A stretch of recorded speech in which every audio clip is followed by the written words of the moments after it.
It's the liquid heart of the Everglades. And if we keep abusing it, okay, that heart's gonna die.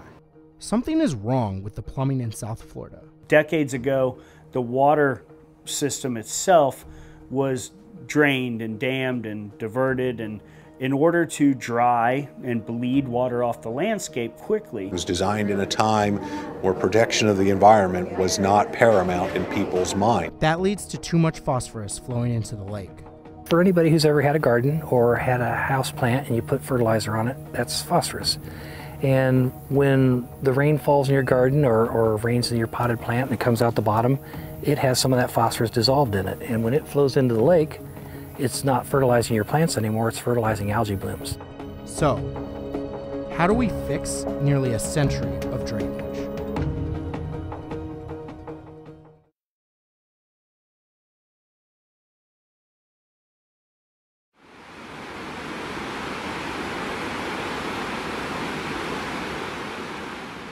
The plan has 68 projects in it, and these basically rework the water flow for the entire state of Florida in a man-made fashion that will send water south the way it naturally used to flow. Lee County Commissioner Brian Hammond is talking about the Comprehensive Everglade Restoration Project, or CERP. CERP is designed to be a partnership between Florida and the federal government. The state has been putting away $200 million a year for its share. But the federal government's $1 billion behind the state of Florida in funding and constructing these projects. And unfortunately, after 18 years, we've only seen about 3 of these projects really be completed and be able to be used. This problem wasn't created overnight, and it's not going to be solved overnight, but we do know that over the last 20 years of Everglades restoration, not much has happened, and that's unacceptable. One of the big projects in CERP, the EAA Reservoir. If completed, the EAA Reservoir could increase the amount of water flowing south by 120 billion gallons. Some people say it can turn around the fight for clean water in Florida. The single most important project probably is the EAA Reservoir. It's a project that's absolutely critical to saving the Everglades. Others think it's putting a Band-Aid on a chest wound. Over 95% of the water increase to Lake Okeechobee comes from the Kissimmee River.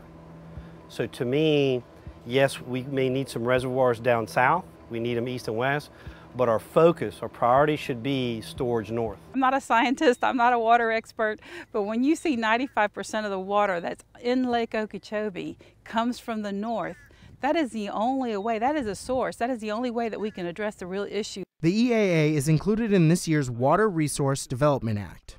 It still needs to pass Congress and be signed off by the President. The earliest it would be completed is 2025. The EAA isn't the only project designed to repipe Florida's plumbing. And it's a key component for our estuary over here and to try to help improve the water quality and the health of the estuary. Just south of the Caloosahatchee, another reservoir is being built. It's called C-43. We're going to store 170,000 acre-feet of water in here. That's 1 acre of land with 1 foot of water on it. It's the equivalent of about 55 billion gallons of water. Each of those projects gets us incrementally more flexibility so that when they all come online, we have a lot more flexibility. That's just 2 projects out of 68. Researchers say we may need all of them for a healthy Florida. When we started, the EAA reservoir wasn't even on the table. Our politicians were telling us there's no way that's ever going to happen. Sugar industry has too much influence. We're not getting a reservoir, and that was just 2 years ago. And now that reservoir is up in Washington, D.C. We're just waiting on the federal government to stroke the check. So Florida, our waterways are hurt, maybe close to dying. Our environment and health are at risk. Our businesses depend on the water. At the center of it all, a lake, the liquid heart of Florida.